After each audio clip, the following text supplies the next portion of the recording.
name is Ollie Valengi, but most people know me by my moniker, Ollie Godspeed.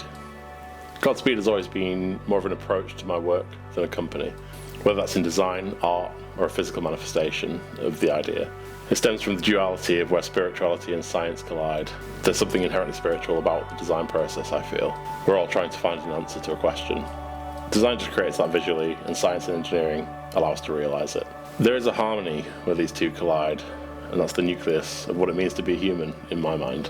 One of my inspirations is a designer called John Contino from New York. He put it very well. There's a magic in that first sketch. The first time the pen hits the paper, we naturally want to refine that and perfect it and polish it to this final design. But by doing that, we lose that magic, or something along those lines, and that really resonated with me.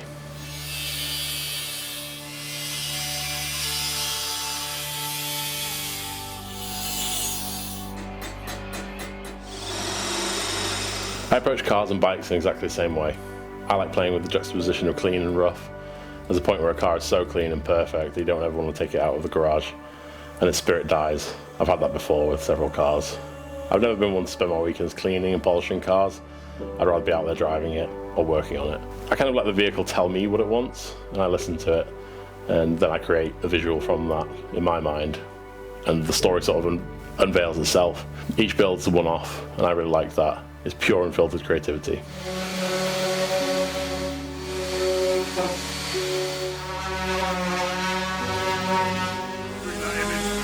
So that one's ready to go. It's to shut.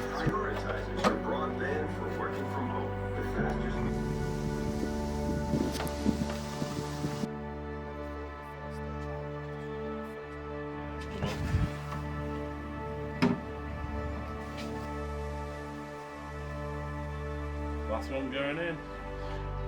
Was that man? Well, man is debatable.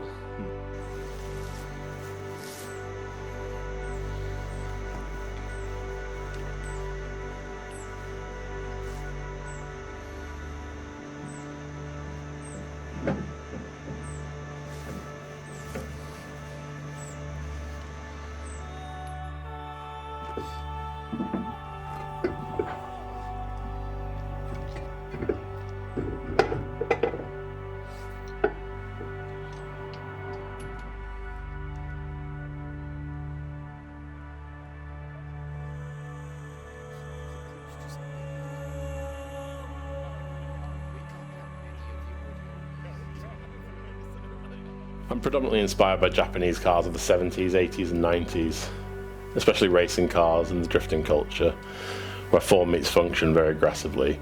In these worlds, we get forced into these decisions that affect the visual language of the vehicle itself, the battered and mismatched body kits of drift cars, the race sponsorship liveries and purposeful stance of like racing cars. People push these to the limit in show cars using air suspension, extreme camber, etc., which has its place, but to me it sort of loses that magic again. The car loses out and becomes a caricature of itself. The Bosozoku style in Japan takes this to the extreme, and it's in of itself a new art form. I like to look at a car and think, God damn, I want to drive that fast, maybe sideways. So I keep that in mind and constantly have to remind myself of what the end result needs to be, but without compromising visually. This can be really challenging. I never really considered an MGB, and this is what I hear a lot of other people say. And they see my car now, and one of the things I hear quite a lot is, I've never liked MGBs, but yours makes me want one. And I really love that. I think I have a bit of a desire to make the underdog cool again. I've done this several times, and the cars that aren't exactly the most popular out there. Frankly, every car has potential to be cool. It's just a matter of working out where that is.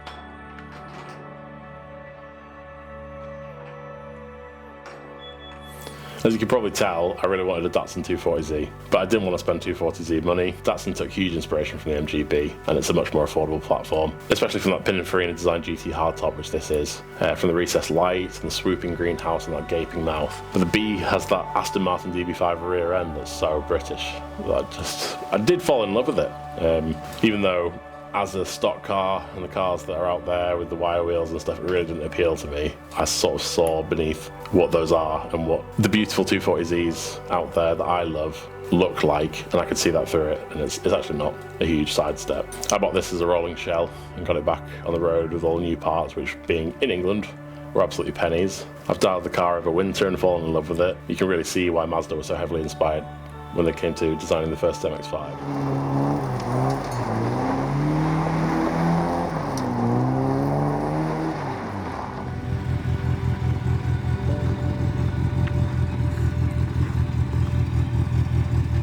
The story I want to tell with the B is a fictional one, but it's seeded in two real-world planes of existence. Touring cars are the working man's race cars.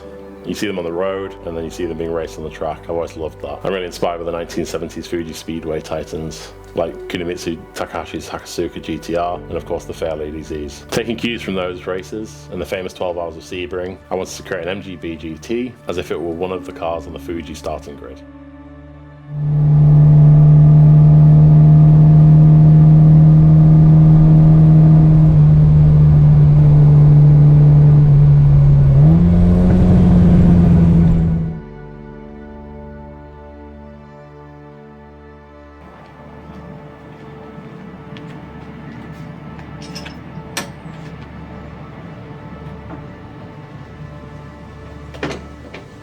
This car has a deeper meaning for me. It's my final love letter to England, as its heyday is now far in the rearview mirror, and in recent years, and accelerating in a direction that I can't follow. I've decided to move out of the country to the east, closer to the places I feel resonate more with me. As an immigrant myself, moving to England as a child to an Italian father and a Bermudian mother, I've never really felt much of an affinity with the country, and always felt like a bit of an outsider. The number 77 is a nod to the year that my car was built, but also 7 is my lucky number.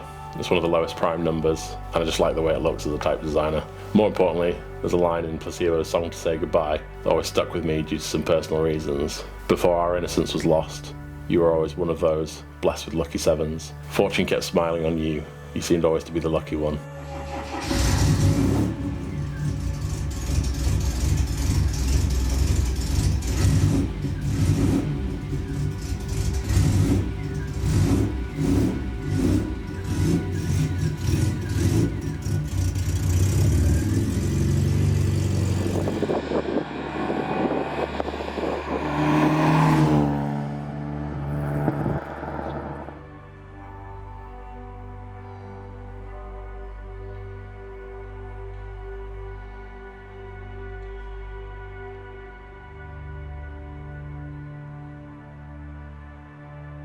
And finally, the name, Gaisha. Its literal translation is foreign car in Japanese, and it's what the car would have been designated as in a race setting, but also has the feeling of being an alien, an outsider. It can also be used to describe a foreign person, which just seemed to fit quite well, so that's why she's called Gaisha-77.